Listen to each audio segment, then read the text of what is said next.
Siswa-siswi SMP Negeri 5 Muara ini menerima makan bergizi gratis. Meski menunya biasa saja, para siswa tetap senang karena bisa menghemat uang jajan.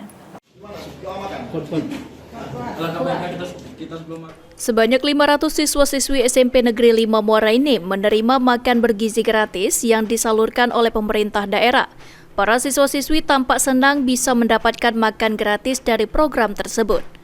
Diva Dwi Anggraini mengaku senang bisa mendapatkan makan bergizi gratis. Dengan mendapatkan makanan gratis, dirinya bisa menghemat uang jajan dan bisa ditabung.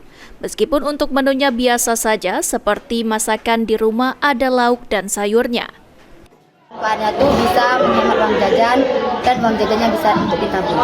Menunya seperti biasa, seperti kita makan di rumah saja. Harapan ke depan menu MBG yang dibagikan oleh pemerintah bisa lebih berkualitas lagi dan menunya lebih bervariasi agar anak-anak bisa mendapatkan gizi layak dan tidak jenuh. Mardian Syapal TV.